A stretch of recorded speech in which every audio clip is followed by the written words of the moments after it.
नमः ओम विष्णुपादाय कृष्णप्रेष्ठाय भूतले श्रीमते भक्तिवेदांत स्वामिनेति नामिने नमस्ते सारस्वती देवे गौरवाणी प्रचारिणे निर्विशेष शून्यवादी पाश्चात्य देशधारिणे. So I am standing here in Prabhupada's quarters in Juhu temple, Radharas Bihari temple in Mumbai. So this place looks very opulent, Prabhupada's quarters. But in reality, Prabhupada's life, especially to build this movement, was not so opulent as it looks now. Prabhupada was a messenger from the spiritual world sent by the Supreme Personality of Godhead. Prabhupada's appearance in this material world or the appearance of ISKCON and all these activities, whatever is going on now, we should not think this just happened accidentally. Actually, what is happening now is ISKCON spreading the glories of holy name, devotees coming from all over the world, which cannot be imagined that people from America, Germany, Japan, China, Russia, Africa, people are accepting Krishna consciousness, becoming Vaishnavas. But behind what happening now, there is a long plan by Lord Krishna. As Brahma-Vaivarta Purana explains, 5,000 years ago, when Krishna preparing to go back to Godhead, to Golok Vrindavan, that time all rivers, Ganga, Jamuna, Saraswati, Kaveri, all holy rivers, in the personification form, they appeared in front of Krishna and they approached Krishna saying that, now you are living earthly planet, we want to go back with you also. We don't want to stay here because once you leave this planet, Kali Yuga will start, people will engage in so much sinful activities and they will all come take bath in our water and they will leave their all sinful reactions. How can you tolerate that? So we want to go back to Godhead. But that time Lord Krishna said, no, you wait for 5,000 years. After 5,000 years, when time will come, there will be devotees all over the world. Devotees will come from all over the world to take bath in your water and they will chant my holy name. In this way, with the association of devotees, they will come from all over the world. You can live very happily. The point I am trying to make, this prediction was there by Lord Krishna 5,000 years ago, where he has mentioned clearly that there will be Krishna Bhakta all over the world. And one day they will all come to India to take bath in the holy rivers of India. So we can see that what Prabhupada did now, that was predicted. So in this way we can be confirmed. So Prabhupada is coming by the plan of Lord Krishna, which was predicted 5,000 years ago. And 500 years ago, Sri Chaitanya Mahaprabhu came and he said, Prithivite Asyata Nagaradi Gram Sarvatra Pracharita Haivamara Nam. So now these glories of holy name has spread all over the world to different towns and villages. So how this has become possible? Because of Srila Prabhupada. Who else could be the cause to fulfill this prediction of Sri Chaitanya Mahaprabhu that Prithivite Asyata Nagaradi Gram Sarvatra Pracharita Haivamara Nam? And Chaitanya Mahaprabhu also had said, in Chaitanya Mangala it has been stated, that Mahaprabhu said, one of my Senapati Bhakta will come, who will preach this glories of holy name all over the world. So now this glory of holy name has been spread all over the world. Who else could be that Senapati Bhakta except Srila Prabhupada? So this was 500 years ago. About 150, 200 years ago, Srila Bhaktivinoda Thakur, the great Acharya in Brahma Madhya Gaudiya Sampradaya, he had predicted, actually he was thinking that when that day will come, that people from Russia, Persia means France, Russia, from different part of the world will come to India and they will embrace Indian devotees saying Jai Sachinandana, Jai Sachinandana. Now we see that has happened because of Srila Prabhupada. People from America, German, Japan, China, Rus coming and they are embracing Indian devotees and chanting together Jai Sachinandana, Jai Sachinandana.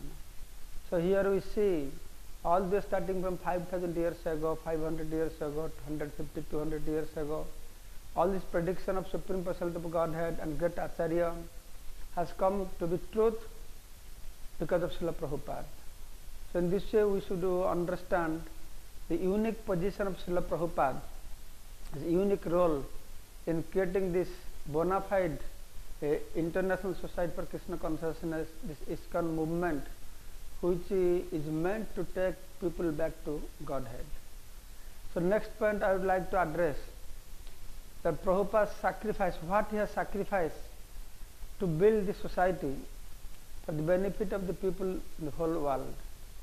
Now we see many people going to America to preach Krishna consciousness, many Gaudiya Matha Maharajas also going to America, many gurus, devotees going preaching and making disciples, establishing temples, and in future many more people will go. There could be people who could speak a much more better way, eloquently than Prabhupada, who could establish more mosques, more temples. There could be people in the future who will go to West, make many more disciples than Srila Prabhupada.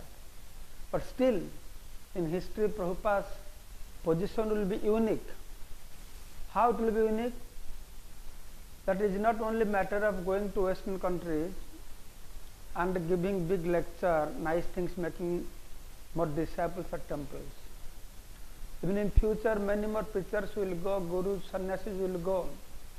But what they will not be able to do, that is Prabhupada's sacrifice. The way Prabhupada sacrificed, the way Prabhupada, when he went first to America, what he has to face, no one else will have to face like that.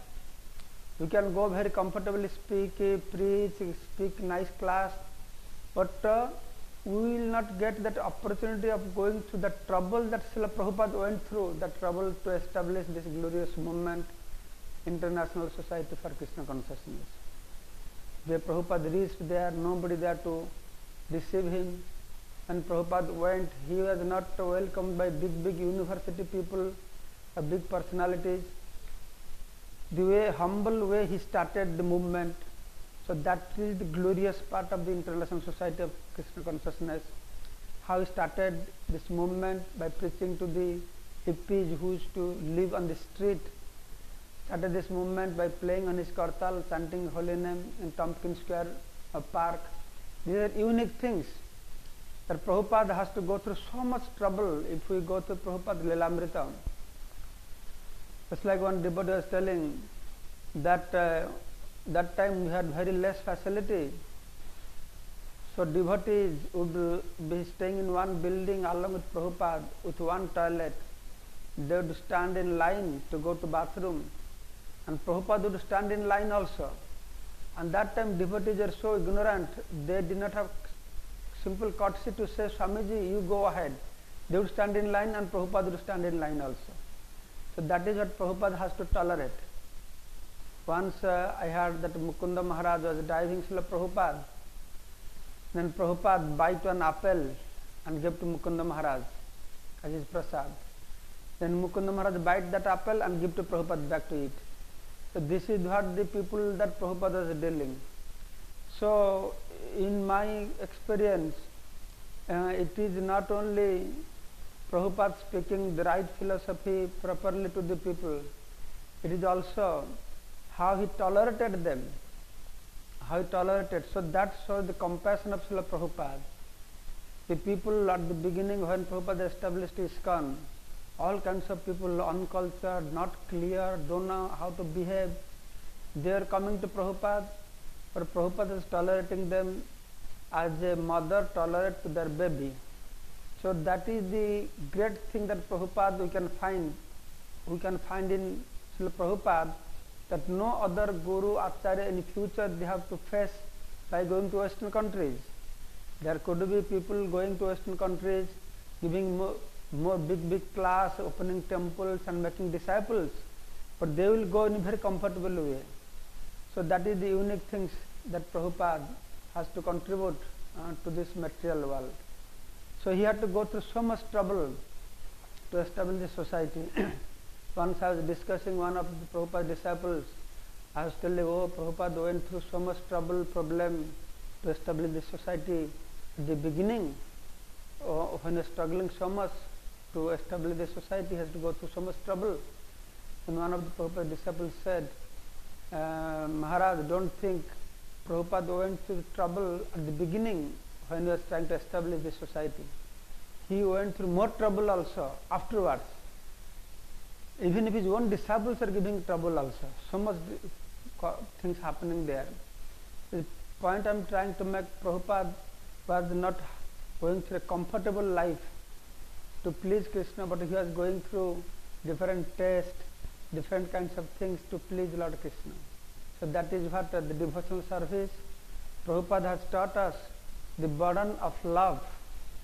Because of his love for Krishna, because of his dedication towards the instruction of his spiritual master, that whatever Prabhupada went through, so even in spite of so much trouble he went through, he was always feeling very blissful and very jubilant.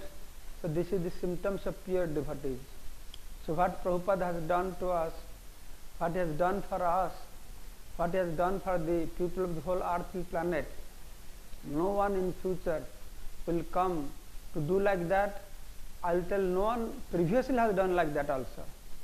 Many great acharyas, they have come, starting from Shankaracharya, Ramanacharya. We are all very obligated towards them. We offer our 1,000 humble obeisances unto the lotus feet. But by their mercy, what Prabhupada has done is very unique. I will tell, no previous acharyas have done like this, or nobody will come who will do like this. Of course, Prabhupada always used to say, being very humble, that whatever I am doing is not by me, by the mercy of my spiritual master, by previous acharyas. The point is, Prabhupada was that much qualified to get the mercy of his spiritual master and previous acharya. As Shastra says, Jane Jane Shakti Dhare Brahmanda Tarite Pare. One person can be empowered to deliver the people of the whole universe. And that we see in Prabhupada, as he was empowered to deliver the people of the whole earthly planet. Otherwise, how it would be possible that people from America, China, Russia, so atheistic people, thousands of people chanting and dancing, people from Africa, what to speak of eating cow meat, people they drink cow blood, and they have stopped that and chanting holy name, following regulative principles. Actually, Mahaprabhu said, Prithivate Asyata Nagaradigram Sarvatra Pracharita Haivambara Nam. 50 years before Prabhupada go to West, what to speak of outside people are not believing this. Even if Gaudiya Vaishnavas, they could not believe. They were interpreting in different ways. Yes, Mahaprabhu said Prithivate Asyata Nagaradigram, but that means not that a whole world will chant and dance, that means Indians will do, because nobody could believe Americans will chant, Europeans, Africans, nobody could believe, even if Mahaprabhu had predicted, even if Srila Bhaktivinoda Thakur had predicted, still Vaishnava of Gaudiya Sampradaya, they are not ready to accept this, believe this as it is. So the point is, but Prabhupada, he proved, he established the prediction of the Supreme Personality of Godhead, prediction of previous Acharya, that true. So in this we are very, very obliged, grateful to Srila Prabhupada, so that he brought change in the lives of thousands and millions of people's lives. And he brought real auspiciousness to this earthly planet by spreading the glories of holy name. Jai Srila Prabhupada ki Jai.